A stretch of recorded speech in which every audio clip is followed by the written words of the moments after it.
Praise the Lord. देवाची वाणी कशी ओळखावी हा आजचा आपला विषय आहे. की देव आपल्याशी जेव्हा बोलतो त्यावेळेस तो कसं बोलतो.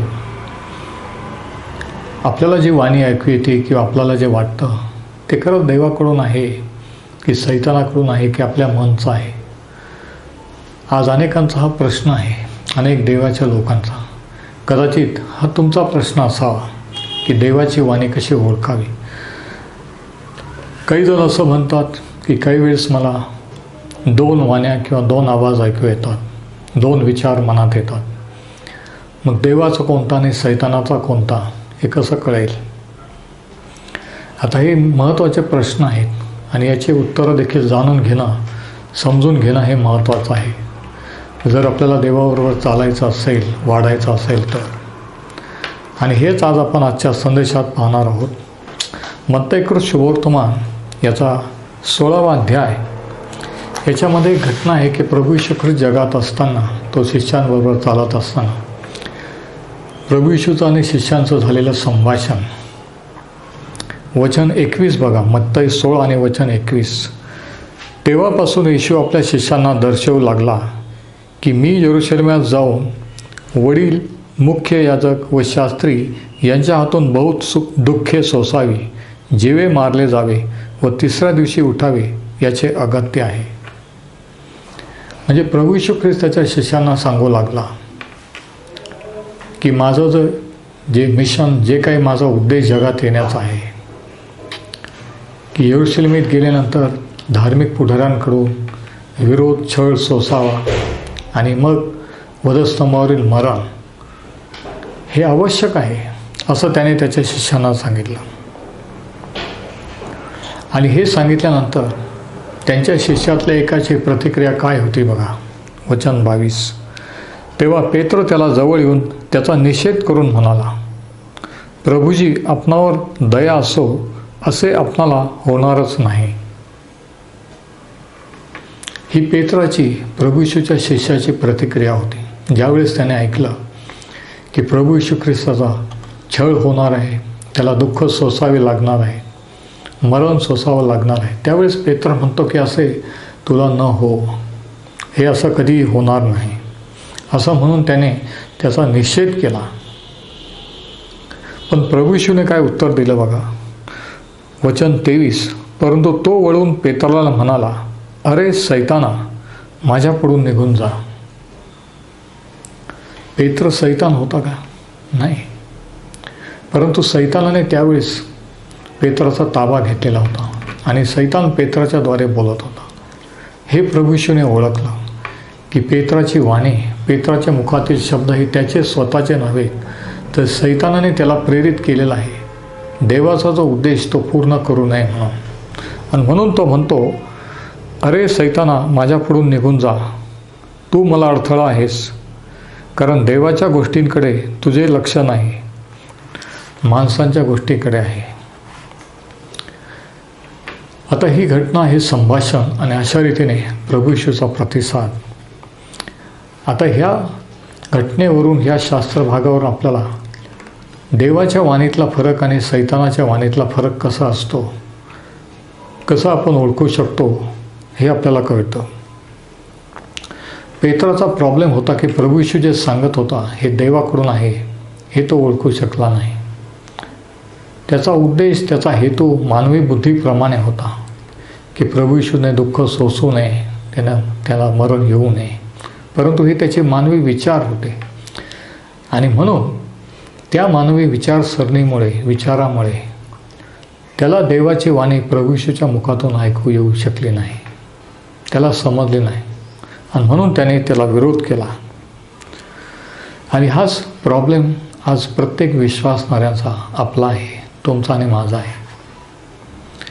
की ज्यावेळेस देव आपल्याशी बोलतो तेव्हा आपण तो देव आहे हे ओळखू शकत नाही. बरेच वेळेस आपण आपल्या बुद्धीने चालतो, आपली विचारसरणी वेगळी असते आणि याचा परिणाम असा होतो की मनस्ताप आणि गोंधळ. आपण गोंधळात पडतो, आपल्याला मनस्ताप होतो, आपण आपली शांती गमावून बसतो, महत्त्वाचे निर्णय दैनंदिन जीवनातले निर्णय आपण घेऊ शकत नाही की आपण काय करावं. एखादा फॅमिली प्रॉब्लेम किंवा एखादा पैशाचा आर्थिक प्रॉब्लेम याविषयी आपण कोणता निर्णय घेऊ शकत नाही. आणि कारण हेच की आपण देवाची वाणी, देवाचे विचार ओळखू शकत नाही म्हणून. आता योहानकृत शुभवर्तमान याच्या 10व्या अध्यायात प्रभू येशू ख्रिस्ताने त्याच्या शिष्यांना असं सांगितलं की माझी मेंढरं माझी वाणी ऐकतात. म्हणजे प्रभू येशूवर विश्वास ठेवणारे त्याचे शिष्य हे त्याचे मेंढरं. आज तुम्ही आणि मी त्याचे मेंढरं आणि तो उत्तम मेंढपाळ. तो म्हणतो की माझे मेंढरं माझी वाणी ऐकतात. म्हणजे मेंढरच फक्त मेंढपाळाची वाणी, त्याची वाणी ऐकतात. म्हणजे याचा अर्थ असा की जे प्रभू येशूचे नाहीत ते त्याची वाणी ऐकू शकत नाही. तो म्हणतो माझी मेंढरं माझी वाणी ऐकतात. म्हणजे मेंढराने वाणी ऐकावी, ती ओळखावी हे अपेक्षित आहे, हे नॉर्मल आहे असं प्रभू येशूला म्हणायचं. आणि मग तो पुढं म्हणतो मी त्यांना ओळखतो व ते माझ्या मागे येतात. 3 गोष्टी तो या वचनात सांगतो की माझे मेंढरं माझी वाणी ऐकतात. दुसरी गोष्ट मी त्यांना ओळखतो की ते माझे आहेत. आणि तिसरी गोष्ट ते माझ्या मागे येतात. म्हणजे आवाज ऐकू येतो मेंढपाळाचा म्हणून मेंढरं त्याच्या मागे जातात. आपल्याला प्रभू येशूचा आवाज, त्याची वाणी ऐकू आली तरच आपण त्याचे मागे चालू शकतो, त्याचं अनुकरण करू शकतो, नाही का. म्हणजे या ठिकाणी प्रभू येशूला म्हणायचं आहे की जर मेंढरं आहे तर मेंढरं वाणी ऐकू शकतात. म्हणजे तुम्ही आणि मी जर त्याचा मेंढरू आहोत तर आपल्याला त्याची वाणी ऐकू येऊ शकते. तुम्हाला त्याची वाणी ऐकू येऊ शकते, ओळखता येऊ शकते. आता जे मेंढरू अनेक वर्षापासून मेंढपाळाबरोबर आहे त्याला त्या मेंढपाळाची वाणी, त्या वाणीची ओळख झालेली असते. आणि म्हणून त्या मेंढपाळाने आवाज दिल्यानंतर लगेच ते मेंढरू आवाज ओळखतं. का? कारण ते बरेच वर्ष त्या मेंढपाळाच्या संगती राहिलं म्हणून, जवळ राहिलं म्हणून. तसं आपण बरेच वर्ष देवाच्या संगती जवळ राहिलो तशी तशी आपल्याला त्याची वाणी आपल्याला ओळखू येऊ शकते. कितीही गर्दीत असलो, इतरही मेंढपाळ असले, इतरही मेंढरं चरत असले तरी ज्या मेंढपाळाने त्यांना आवाज दिला तो आपलाच मेंढपाळ आहे हे ते ओळखून बरोबर त्याच्याजवळ जमतात. तसं ह्या जगात किती वाण्या, किती आवाज असले तरी प्रभू येशूची वाणी कोणती हे आपण त्याच्या संगतीत राहिलो, सानिध्यात, त्याच्या वचनात राहिलो तर नक्कीच ओळखू शकतो. कारण देवाचं वचन ही त्याची वाणी आहे. परंतु जर एखादं कोकरू असेल, नव्याने जन्मलेलं, थोड्या दिवसाचं असेल, ते नव्याने जन्मलेलं असल्यामुळे ते लगेचच त्या मेंढपाळाची वाणी ऐकू शकणार नाही. त्याला त्याच्या संगतीत राहावं लागेल, वाढावं लागेल. तसं नवीन जन्मणारे, नवीन विश्वासणारे लगेचच देवाची वाणी ओळखू शकत नाही. पण जसं जसे ते देवाच्या सानिध्यात, त्याच्या वचनात राहतात मग ते त्याची वाणी ओळखू शकतात. आता याच्यावरून देवाची वाणी कशी ओळखावी याच्याबद्दल कोणकोणते मार्गदर्शक तत्त्व आहेत, कोणकोणत्या गोष्टी आपण शिकण्यासारख्या आहेत त्या पाहू. 5 गोष्टी किंवा 5 मार्गदर्शक तत्त्व आपल्याला या घटनेवरून, प्रभू येशूने त्याच्या शिष्यांचं झालेलं संभाषण याच्यावरून शिकायला मिळतात देवाच्या वाणीबद्दल. आणि पहिली गोष्ट, पहिलं मार्गदर्शक तत्त्व हे की देवाची वाणी ही कधीही त्याच्या वचनाविरुद्ध नसते. म्हणजे देव जे बोलतो ते त्याच्या वचनानुसार, त्याच्या वचनात सांगितलेल्या तत्वानुसारच असतं. त्याचं जे म्हणणं आहे, त्याने जे सांगितलं त्याच्या विरुद्ध तो कधीही बोलत नसतो. म्हणजे ज्यावेळेस आपल्याला आपण दोषी आहोत, आपण आरोपी आहोत, आपण पापी आहोत असं विश्वासणारे असून देखील वाटायला लागतं किंवा वाटतं, त्यावेळेस आपल्याला आपण समजून घ्यायचं की हे देवापासून नाही आहे. कारण रोमकरास पत्र याचा 8वा अध्याय आणि पहिल्या वचनात पौल असं लिहितो की जे ख्रिस्त येशूमध्ये आहेत त्यांना आता दंड आज्ञा नाही. कारण ज्यांची क्षमा झालेली आहे त्यांना देव दंड करणार नाही किंवा दोष देत नाही. दोष लावणारा हा सैतान आहे. आणि ज्यावेळेस आपल्याला दोषी ठरवल्यासारखं वाटतं, आपण दोषी आहोत असं वाटतं, ही वाणी देवाची नसून सैतानाची असते, कारण तो दोष लावणार आहे. आणि म्हणून देवाचं वचन जर आपण त्या वचनाकडे जर दुर्लक्ष केला तर ज्यावेळेस सैतान येऊन बोलतो, काही सुचवतो, त्याने आपण फसू शकतो आणि फसले जातो, केवळ वचन माहीत नसल्यामुळे. म्हणून पहिली गोष्ट की देव त्याच्या वचनाविरुद्ध कधी बोलत नसतो. दुसरी गोष्ट ही की काही वेळा देव आपल्या विचाराविरुद्ध किंवा मानवी विचाराविरुद्ध बोलत असतो.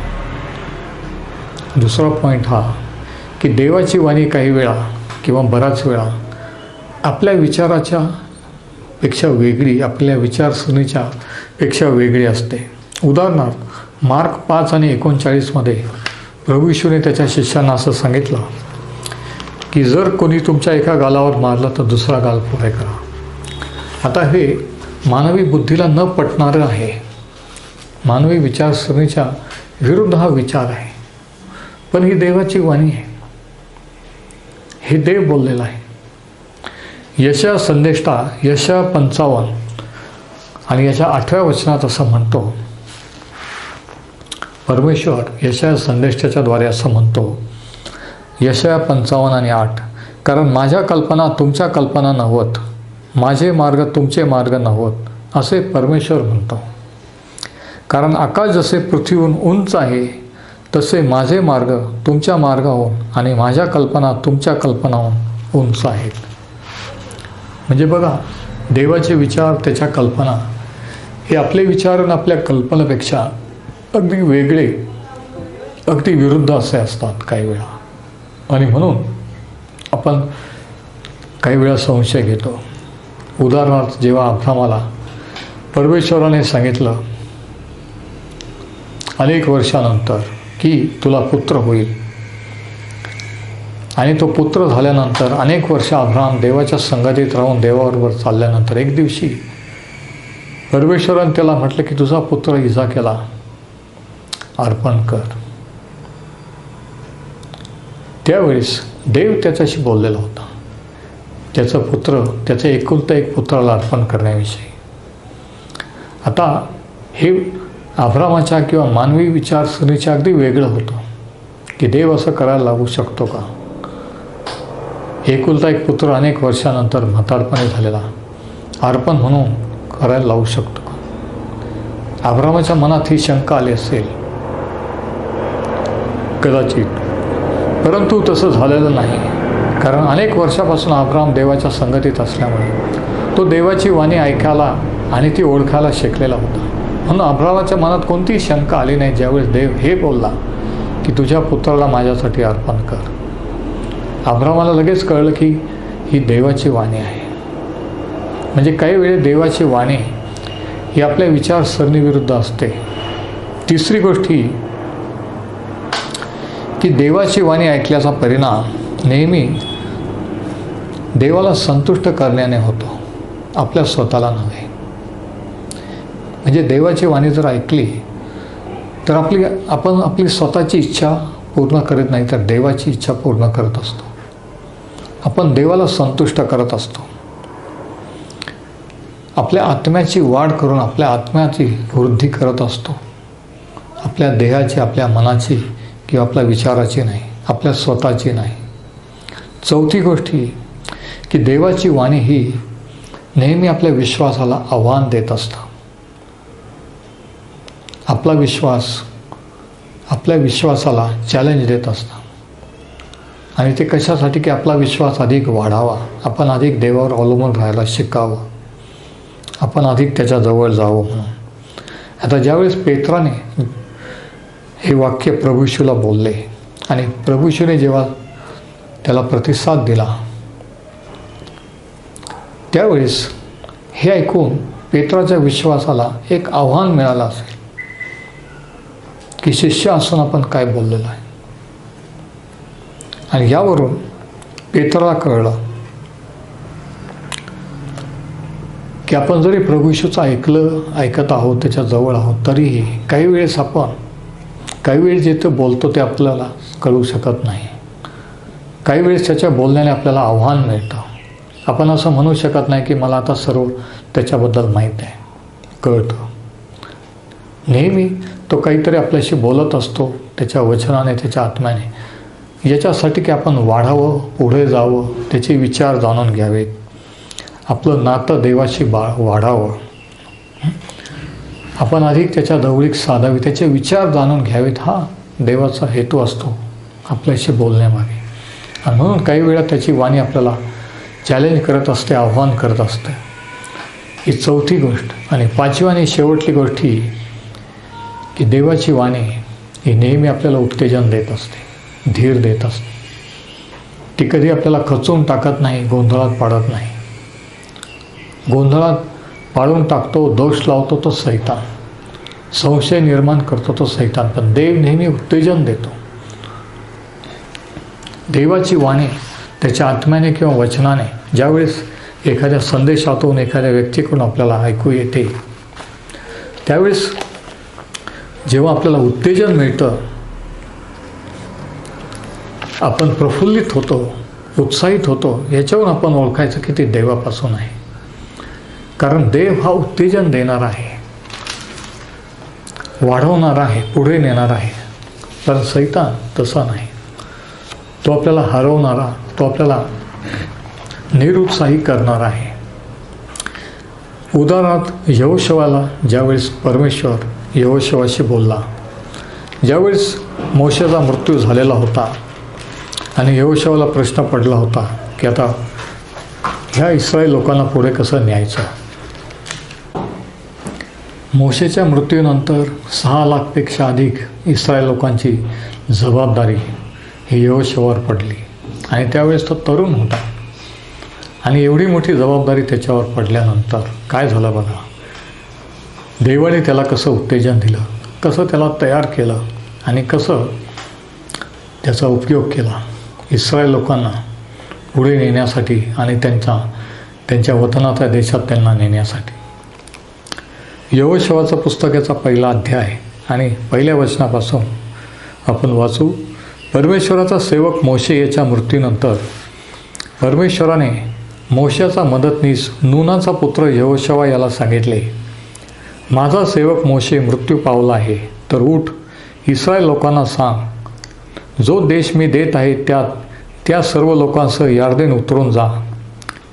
मी मोशेला सांगितले होते त्याप्रमाणे ज्या ज्या ठिकाणी तुमचे पाऊल पडेल ते ठिकाण मी तुम्हाला दिले आहे.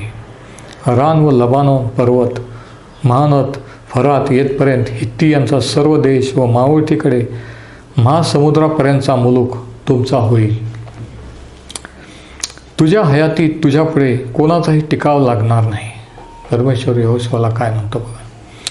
तुझ्या हयातीत तुझ्यापुढे कोणाचाही टिकाव लागणार नाही. जसा मोशेच्या बरोबर मी राहिलो तसा तुझ्याबरोबर मी राहीन. मी तुला अंतर देणार नाही, तुला टाकणार नाही.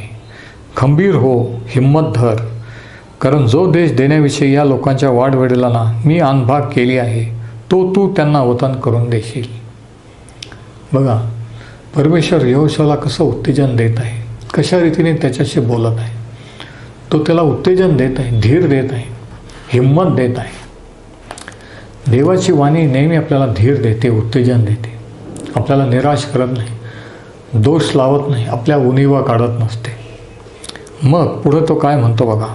वचन 7, तू खंबीर हो व हिम्मत धर आणि माझा सेवक मोशे याने तुला दिलेले नियमशास्त्र सगळे मान्य करून पाळ. ते सोडून उजवी डावीकडे जाऊ नको, म्हणजे तू जाशील तिकडे तुझा देव तुला यशप्राप्ती घडेल. म्हणजे वचनाचं महत्त्व, नियमशास्त्राचं महत्त्व परमेश्वर यहोशवाला सांगत आहे. जरी परमेश्वर यहोशवाशी बोलत होता तरी त्याला सांगत आहे की नियमशास्त्राकडे लक्ष दे. मी जे बोललेलं आहे, जे वचन दिलेलं आहे ते. म्हणजे देवाचं वचन आणि देवाची वाणी हे एक असतात. देव त्याच्या वचनाव्यतिरिक्त बोलत नसतो, वचनाविरुद्ध बोलत नसतो. आणि जर देवाने यहोशवाला हे सांगितलं की वचनाकडे, नियमशास्त्राकडे लक्ष दे, तर आपणही त्याच्या वचनाकडे, पवित्र शास्त्राकडे लक्ष दिलं पाहिजे, नाही का. वचन 8, नियमशास्त्राचा हा ग्रंथ तुझ्यापुढून कदापि ढळू नये. त्यात जे काही लिहिले आहे ते तू मान्य करून पाळावे. म्हणून रात्रंदिवस तू त्याचे मनन करावे. वचनाचं महत्त्व तो यहोशुवाला सांगत आहे की वचन जर कळलं तर तुला माझी वाणी ओळखता येईल. आणि म्हणून वचन कळणं महत्त्वाचं आहे. बरेच वेळेस आज लोकांना स्वप्न आणि दृष्टांत आणि प्रॉफेसी किंवा भविष्यवाण्या इतरांकडून ऐकणे करून घेणं ह्याच्यावर आज भर देत आहे आणि गोंधळात पडलेले आहे. कारण प्रत्येकजण वेगळी भविष्यवाणी करतो, वेगळं काहीतरी सांग. नक्की देवापासून आहे हे कसं ओळखावं हे फार गरजेचं आहे. आज अनेकांनी इतरांच्या भविष्यवाण्यावरून महत्त्वाच्या आयुष्याचे निर्णय घेऊन फसलेले आहेत. लग्नाच्या बाबतीत, बिझनेसच्या बाबतीत, वेगवेगळ्या रीतीने. आणि म्हणून तुम्ही वैयक्तिकरित्या जर देवाच्या तर तुम्हाला त्याची वाणी ऐकू येऊ शकते, तुम्हाला त्याची वाणी ओळखता येऊ शकते. पण केव्हा? जेव्हा त्याचं वचन माहीत असतं तेव्हा. आणि या ठिकाणी परमेश्वर म्हणतो की रात्रंदिवस त्याचे मनन कर, म्हणजे तुझा मार्ग सुखाचा होऊन तुला यशप्राप्ती घडेल. म्हणजे देव जरी त्याच्याशी बोलत होता तरी वचनाचं महत्त्व त्याला सांगत होता. आणि म्हणून पाचवी गोष्ट की देवाची वाणी ही नेहमी आपल्याला उत्तेजन आणि धीर देत असते. आता ह्या 5 गोष्टी किंवा हे 5 तत्व मत्ती 16 जी घटना आहे, प्रभू येशू पेत्राचं संभाषण, याच्याशी कसं लागू आहे आपण पाहू. पहिलं तत्व हे की देवाची वाणी त्याच्या वचनाविरुद्ध नसते.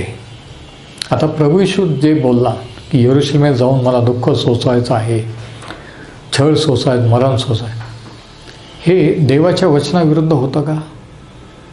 नाही. ते देवाच्या वचनानुसार होतं का? हो. म्हणजे प्रभू येशू ख्रिस्त जे बोलला ते देवाच्या वचनानुसार यशाया 53 केलेल्या भविष्यवाणीनुसार होतं की त्याने दुःख सहन करावं, वधस्तंभावर मरण पत्करावं, हे आवश्यक आहे. म्हणजे प्रभू येशूचं बोलणं किंवा प्रभू येशूची वाणी, त्याचे शब्द हे देवाच्या वचनानुसार होते. दुसरी गोष्ट, ते मानवी बुद्धीच्या विरुद्ध होतं का? मानवी विचारसरणीविरुद्ध? हो. कारण ज्यावेळेस प्रभू येशूने सांगितलं, पेत्राने मानवी रीतीने विचार करणारा असल्यामुळे त्याने लगेचच त्याला विरोध केला. म्हणजे देवाची वाणी ही आपल्या विचारसरणीनुसार, विचारानुसार नसते. तिसरी गोष्ट, पेत्राची जी इच्छा दैहिकरित्या, मानवीरित्या, त्याच्या दैहिक इच्छेच्या विरुद्ध प्रभू येशू ख्रिस्त बोलला होता का? हो. पेत्राची इच्छा होती की कधीही प्रभू येशूने वधस्तंभावर जाऊ नये, त्यांना सोडू नये, कायमचं त्याच्याबरोबर राहावं. पण ही त्याच्या देहाची, ही बुद्धीची, मानवी रीतीने ही विचारसरणी होती. आणि म्हणून ही मानवी बुद्धी, ही विचारसरणी ही देवाच्या वचनाविरुद्ध होती. चौथी गोष्ट ही की असं बोलल्याने प्रभू येशूने पेत्राच्या विश्वासाला चॅलेंज केलं का? आव्हान केलं का? हो.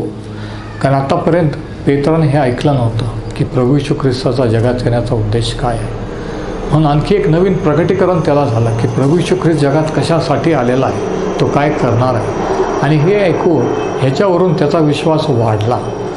त्याला आणखी एक नवीन प्रकटीकरण त्याच्या मसीहाविषयी, देवाच्या पुत्राविषयी झालं की तो त्याचा तारणारा आहे, हा त्याचा उद्देश आहे. आणि हे ऐकल्यामुळे त्याच्यामध्ये धैर्य निर्माण झालं का प्रभू येशूवर विश्वास ठेवायला? नक्कीच. आपण पाहतो की पेत्र त्याच्याबरोबर चालला, त्याचा शिष्य झाला आणि एक दिवशी त्याच्यासाठी त्याने स्वतःचा प्राण अर्पण केला. तर देवाच्या वाणीने धैर्य किंवा उत्तेजन हे निर्माण होत असतं, दिलासा मिळत असतो. आणि अशा रीतीने आपण देवाची वाणी ओळखू शकतो. या 5 तत्वावर परमेश्वर हे वचन आशीर्वादित करो.